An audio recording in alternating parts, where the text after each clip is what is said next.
오늘도 군대 얘기로 시작을 하려고 합니다. 군대에서 가장 힘든 게 유격 훈련입니다. 그래서 1년에 한 번씩 가죠. 온 부대가 계급장을 다 떼고 훈련을 받으러 갑니다. 첫날 그 훈련이 그 수영장 같은 데서 줄 하나를 타고 여기서 이렇게 건너가는 거를 하는데 이게 쉬운 것 같은데 쉽지가 않습니다. 그 밑에 있는 물이 거의 똥물입니다. 그래서 냄새가 얼마나 나는지. 근데 그 줄을 타고 넘어가는데 거의 80%가 저 물속에 빠져요. 여러분 믿기지 않지만. 그래도 20%는 이제 깨끗하게 있지만 이것이 끝날 때쯤 되면 조교가 이렇게 말합니다. 입수 그래요. 그럼 모든 사람들이 다 그 안에 들어갑니다. 좌로 뒹굴고 우로 뒹굴고 어깨 동무해서 앞으로 누웠다가 뒤로 누웠다가 5분 정도 하고 나면 온몸이 이 시궁창물에 다 쩝니다. 일주일 내내 냄새가 나요. 이제 그런 이제 훈련들을 하고 그 다음 날은 이제 계곡과 세곡 사이에 외줄을 놓고 그 줄을 타고 가고 또 그 높은 절벽 꼭대기에서 밑으로 뛰어내리고 마지막 날은 산 꼭대기에서 아래까지 줄 타고 쫙 내려간 그런 이제 훈련들을 하죠. 그런데 중요한 것은 왜 그런 훈련 받는지를 잘 모르고 받는다는 거예요. 그러니까 유격 훈련을 받으면서 기합받았다 힘들다라는 생각을 하지 왜 받는지를 모르는 거예요. 물론 설명을 했겠죠. 근데 그거는 전혀 관심도 없고 설명도 무슨 설명인지 모르고 그냥 힘들다. 부대 단체 기합을 받는 것 같은 느낌으로 받았다는 겁니다. 아직도 왜 받았는지 저는 기억이 안 납니다. 교회도 그럴 때가 있어요. 신앙훈련을 해요. 제자훈련을 합니다. 열심히 성경도 보고 책도 읽고 암송도 하고 전도도 하고 막 열심히 했어요.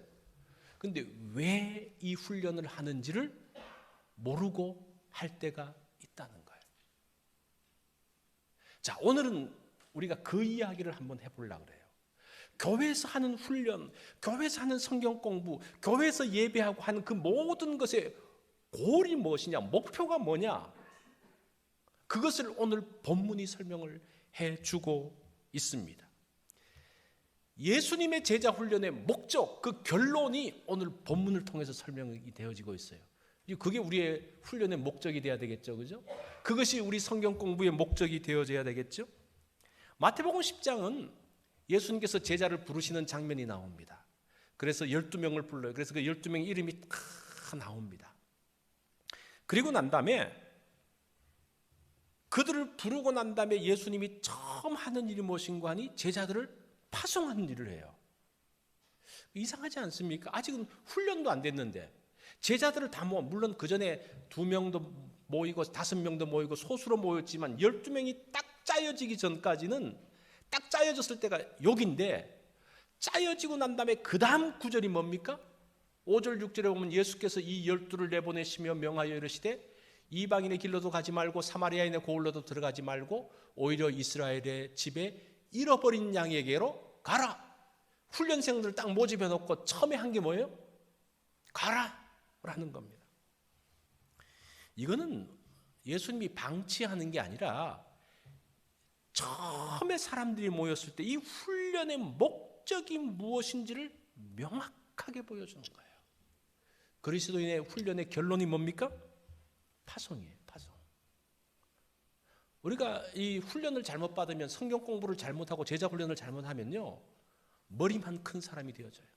그래서 성경을 아는 지식은 있어요. 그 지식을 가지고 교회에서 사용을 해요. 왜 성경 그거밖에 몰라? 왜 그거 제대로 못해? 그 훈련 받은 거 가지고 교회에서 사용하는 거예요. 예수님은 그렇게 하지 않고 이 훈련은 무엇이 목적이라 그러는 거예요? 세상으로 파송하는 게 목적이라 그래요. 그래서 예수님께서 뭐라고 말씀하십니까? 너희는 세상의 소금이고 세상의 빛이라고 이야기를 하고 있습니다. 사실은 우리 신앙생활은 어디서 해야 되는 겁니까? 세상에 나가서 하는 거예요. 가정에서 하는 거예요. 우리 일터에서 말씀대로 사는 것이 사실은 성경 공부의 목표고 우리가 훈련한 것에 중요한 의미가 되어지는 것을 보게 됩니다. 신앙인의 결론이 뭐라고요? 신앙의 훈련의 결론이 뭐라고요? 파송이라는 거예요. 파송. 자, 오늘 본문은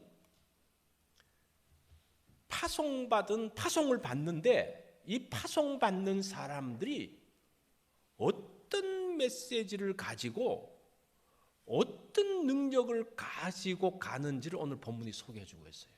그래서 오늘 이 본문은 예수님께서 제자들을 파송하셨다라는 단순한 사건이 아니라 우리 신앙인들에게 굉장히 중요한 것들을 이야기해주고 있습니다. 우리의 마지막 점이 어디냐, 우리의 마지막 결승골이 어디냐를 보여주고 있는 말씀입니다. 자, 예수님께서 제자들을 보내시면서 제자들에게 전파해야 될 것을 이야기합니다. 7절을 보면 다 같이 읽어볼까요? 가면서 전파하여 말하되 천국이 가까이 왔다 하고. 자, 천국이 가까이 왔다는 메시지를 전하는데 어떻게 전합니까? 어디 가서 전하는 게 아니고 가면서 전하라는 거예요. 굉장히 복음의 시급성을 이야기하고 있습니다. 가서 전해라. 그러면서 그 내용이 무엇인가 하니 천국이 가까이 왔다. 이 말은 마태복음 3장 2절에 보면 세례 요한이 처음 와서 메시지를 전하면서 뭐라고 말씀하는 거 아니? 회개하라 천국이 가까웠니라 이렇게 이야기해요. 마태복음 4장 17절 보면 예수님이 처음 하셨던 메시지가 무엇인가 하니 이때로부터 예수께서 비로소 전파하여 이르시되, 예수님이 비로소 전파하시는 첫 번째 메시지가 뭡니까? 회개하라 천국이 가까웠느니라고요. 그리고 또 마태복음 10장 7절에 보면 제자들을 파송하면서 그들에게 이 메시지를 전하라고 그랬는데 그 메시지가 뭐라는 겁니까? 천국이 가까이 왔다라는 말이에요. 자, 그러면 천국이 가까이 왔다라는 말은 도대체 무슨 말이냐? 이게 중요하죠. 천국이라는 것은 사람들이 장소적으로 생각을 합니다. 그래서 죽고 난 다음에 가야 되는 곳 생각하는데 사실은 천국을 이야기할 때 하나님 나라, 천국 그러면 하나님 나라인데 하나님 나라를 이야기할 때 중요한 것은 통치권입니다. 나라의 세 개 요소가 무엇인가 하니 백성이 있어야 되고 땅, 영토가 있어야 되고 왕이 있어야 되고 통치권이 있어야 되는데 이 세 개 중에 제일 중요한 건 통치권이에요. 자, 어쨌든 천국이 가까이 왔다는 그 말은 무슨 말인가 하니 왕은 하나님이시다라는 그 선포예요. 메시지가 뭡니까? 예수 믿고 천국 가세요라는 그 말에 중요한 의미는, 1차적인 의미는 왕은 하나님이십니다 그런 말이에요. 하나님이 왕이시다. 여러분, 누가 왕입니까? 여러분들은 누가 왕이에요? 하나님이 왕이십니까? 정말 그래요? 나에게 지시를 내리는 왕은 누굽니까? 누가 나에게 지시를 내립니까? 이거 해, 저거 해, 이거 할까, 저거 할까 결정 중에서 내가 그렇게 결정하는 이유는 누구의 지시 때문입니까? 우리가 교회 예배하러 갈까 아니면 다른 데 바쁜 일을 하러 갈까? 그 결정을 할 때 누가 결정을 합니까? 그게 왕이에요. 우리가 신앙생활을 집에서도 있으면서 우리가 어떻게 해야 될 것인가? 여기에 시간을 써야 될 것인가? 저기에 시간을 써야 될 것인가? 그 결정을 누가 내립니까? 하나님이 내리십니까? 내가 내립니까? 그게 왕이에요.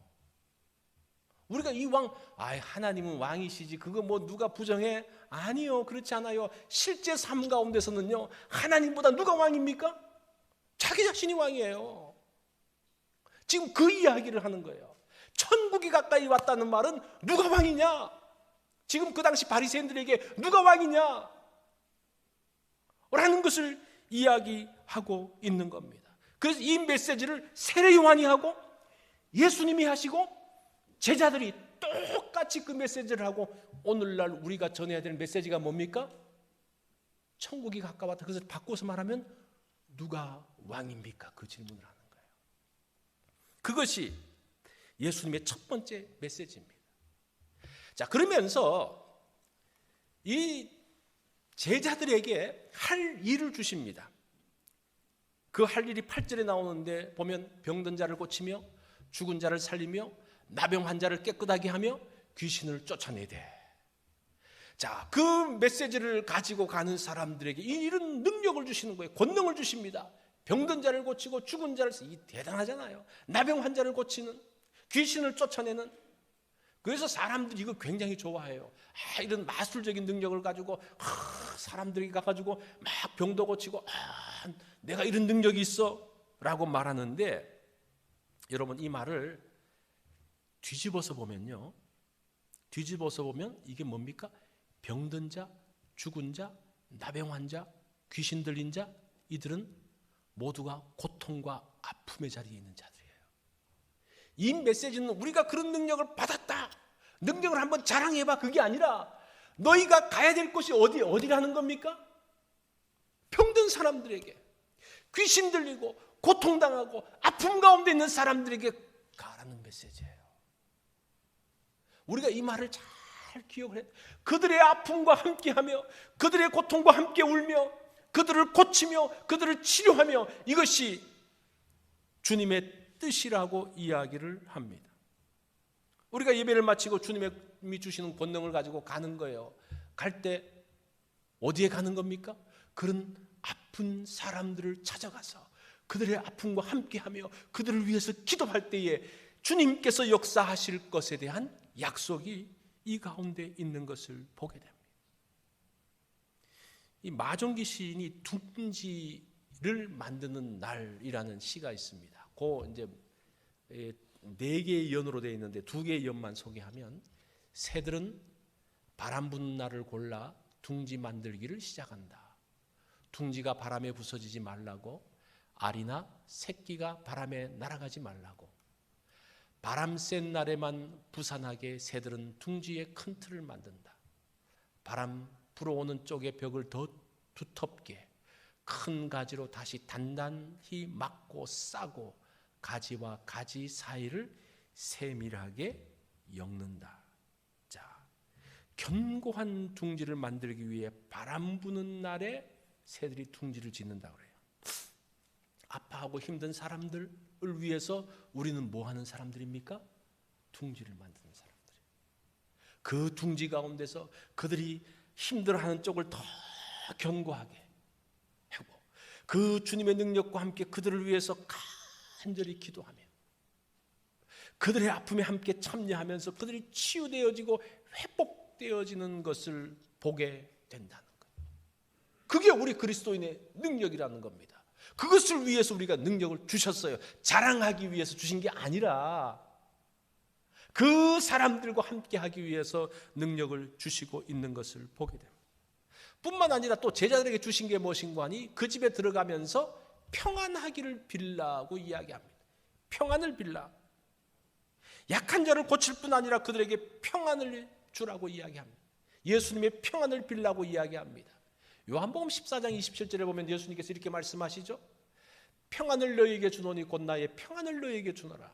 내가 너희에게 주는 것은 세상이 주는 것과 같지 아니하리라. 너희는 마음에 근심하지도 말고 두려워하지도 말라. 주님의 평안을 주라고 이야기해요. 주님의 평안을 주는 것. 자, 이 평안은 환경이 아니라 관계에서 나옵니다. 사람들이 평안 그러면 좋은 환경을 이야기해요. 좋은 곳에 가면 마음이 편하다고 생각을 합니다. 그래서 사람들이 여행을 가잖아요. 그죠? 여행을 가면 여기서 그냥 늘 있는 것보다 이걸 다 떨어버리고 멋진 경치를 보면서 거기서 내가 힐링을 해야지. 거기 가서 맛있는 것을 먹으면서 있어야지. 그렇게 여행을 갔습니다. 여행을 가고 좋은 경치를 보는데 같이 여행 간 일행하고 다퉜어요. 그 다음부터 어떻게 됩니까? 그 여행이 재밌습니까? 어때요? 계속 불편한 가운데 음식을 먹어도 소화도 잘 안 되고. 그게 왜 평안은 뭐라는 겁니까? 좋은 환경이 아니라 뭐라는 거예요? 관계라는 거예요. 관계. 관계는 어디에서 나오는 거 아니? 신뢰하면서 나오는 거예요. 신뢰함. 예수 그리스도를 신뢰할 때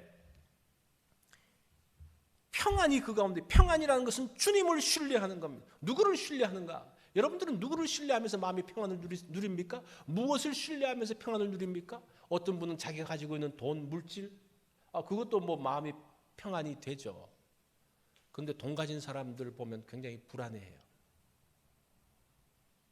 이게 또 사실은 우리가 궁극적으로 신뢰할 것이 못 됩니다. 모든 것이 잘 되고 있어도 막 불안해요. 왜 그렇습니까? 다음에 못 되면 어떡하지? 그 생각 때문에. 그러니까 지금 돈이 있어도 불안하다는 것은 돈이 우리를 신뢰할 수 있는 게 아니고, 지금 일이 잘 되고 있어도 안 된다는 것은 그것이 내 능력이 신뢰의 근거가 안 된다는 거예요. 어떨 때에 평안을 누릴 수가 있는가? 주님의 평안을 이야기. 주님을 신뢰할 때에 평안이 있다라고 이야기를 합니다. 지금 코로나 바이러스가 이렇게 한번 샥 부니까 전 세계가 흔들리고 있잖아요. 이거 참 정말 이번은 특별한 것 같아요. 우리가 지금은 이제 LA에도 몇 사람이 걸린 사람이 있다 그러는데, 걸리기 전에도 어떻습니까? 얼마나 불안해요. 코리아타운이 그냥 썰렁해졌어요. 그 불안 보세요. 작은 소식 하나가 우리의 마음을 막 불안하게 흔듭니다. 그러니까 어떤 다른 것들이 우리에게 평안을 주지 못한다는 것들을 이야기하고 있는 거예요. 자, 11절에 보면 이런 말씀을 합니다. 어떤 성이나 마을에 들어가든지 그 중에서 합당한 자를 찾아내어 너희가 떠나기까지 거기서 머물라. 자, 평안을 가지고 가는데 그 평안에 합당한 사람을 찾아내라고 이야기해요. 어떻게 합당한 사람을 찾아냅니까? 이 합당하다는 단어를 보니까요, 가치 있는 그런 뜻이더라고요. 그러니까 이 말이 무슨 말인 거 아니? 주님의 평안을 가치 있게 생각하는 사람을 찾아내요. 그에게 평안이 임하도록 축복하고 그들과 함께 있으라고 이야기합니다. 어떻게 찾아냅니까? 간단해요.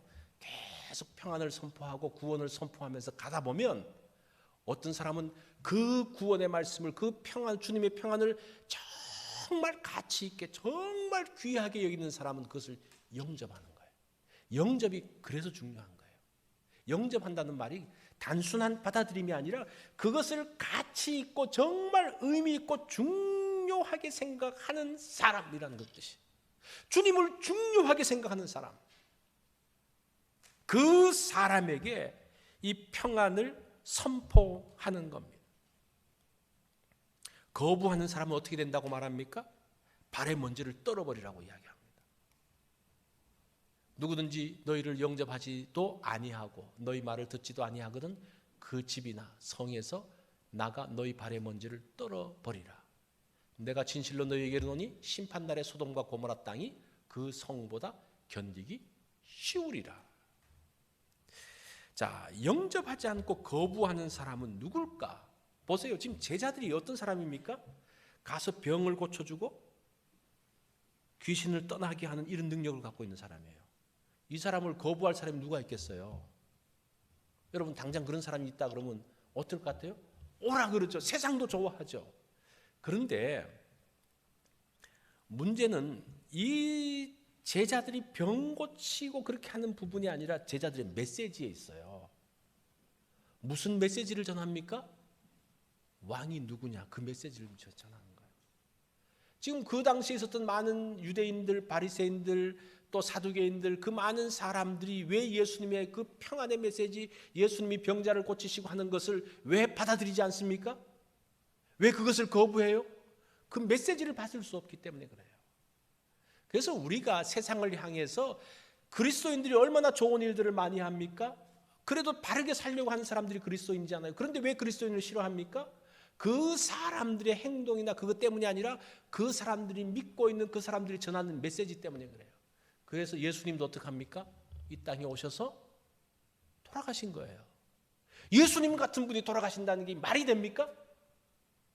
세상은 그 메시지를 싫어하는 거예요. 세상의 메시지는 뭡니까? 내가 왕이라는 겁니다. 네가 최고라는 겁니다. 네 뜻대로 해라는 겁니다. 너 뜻대로 해, 마음대로 해. 그런 세상에서 왕은 하나님입니다라는 이 메시지가 통하지가 않는 거예요. 받아들여지지가 않는 거예요. 바울은 이것을 고린도후서 2장 15절에서 이렇게 설명을 합니다. 우리는 구원받는 자들에게나 망하는 자들에게나 하나님 앞에서 그리스도의 향기니. 자, 이 향기가 어떤 향기인지 보세요. 많은 분들이 그리스도의 향기라 해서 좋은 향기만 하는데 사실은 그렇지 않아요. 16절을 보세요. 이 사람에게는 사망으로부터 사망에 이르게 하는 냄새요. 저 사람에게는 생명으로부터 생명에 이르게 하는 냄새라고 이야기합니다. 보세요. 예수 그리스도의 그 메시지가 구원을 받는 사람들에게는 생명에 이르지만 그것을 거부하는 사람에게는 사망의 냄새가 된다고 이야기합니다. 그래서 우리가 전하는 메시지는 사실은 생과 사를 가르는 가운데로 쫙 가고 있는 굉장히 심각한 메시지입니다. 굉장히 심각한 메시지. 그래서 이제 이 뒷부분에 보면 너희가 갈 때에 너희를 보내는 것이 이리 가운데 양을 보내는 것 같구나. 많은 사람들이 너희를 박해할 것이다. 두려워하지 말라. 그런 말씀을 하는 이유가 그래요. 그 사람들에게 병도 고쳐주고 많은 것도 하지만 그 메시지 하나 때문에 이런 문제가 생기는 것을 보게 됩니다.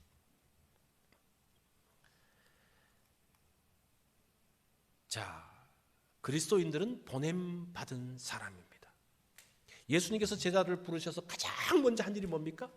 보내시는 일이에요. 이게 제자 훈련하기 전에 이 훈련의 목적이 무엇인지 몸소 체험하기 위해서 먼저 보내시는 겁니다. 권능도 주십니다. 평안도 주십니다. 고통받는 사람들에게 찾아가라고 말씀하십니다. 우리는 주님의 평안과 권능을 가지고 나아가는 사람입니다. 그것이 그리스도인의 모습인 것을 보게 됩니다. 힘든 일을 하고 이제 집에 돌아온 아빠에게 아이가 이야기를 합니다. 와, 우리 아빠 정말 멋져. 이렇게. 그러니까 이 아빠가 하루 종일 이제 회사에서 힘들고 그냥 스트레스 받아서 있는데 아이의 그 말을 듣는 순간 마음이 그냥 확 풀리는 거예요. 야, 그래도 네가 나를 인정하는구나. 다른 사람 인정보다 누구의 인정이 중요합니까? 이 아들의 인정이 중요해요. 아들의 인정이 얼마나 중요한지 모릅니다. 그래서 마음이 너무나 좋은 거예요. 그래서 아내에게 이야기합니다. 오늘 우리 아들이 나한테 아빠 정말 멋지다 그랬어. 그러니까 이 아내가 말하면 정말 좋겠네요. 근데 사실은 그게 뭔가 숙제였어요. 그러니까 선생님이 아빠를 쳐다보면서 와, 우리 아빠 정말 멋져라는 말을 하고 그 반응을 적어오기. 이게 숙제였어요. 그러니까 이 아들은 이제 적어온 거죠. 보세요. 숙제로 전하는 평안의 선포도 이렇게 위로가 돼요. 그죠? 그런데 지금 우리가 예수님이 우리에게 전하는 그 평안은 뭡니까? 숙제가 아니고 그냥 해보는 게 아니고 주님께서 명령하시고 그 가운데 권능을 주시고 할 수 있도록 하는 그 모든 것들을 우리에게 주셨다라는 겁니다. 그러면서 사람들을 그 가운데 살리게 하는 힘이 뭐 때문에 그래요? 그 능력을 주님께서 개런티하기 때문에 그렇다는 거예요.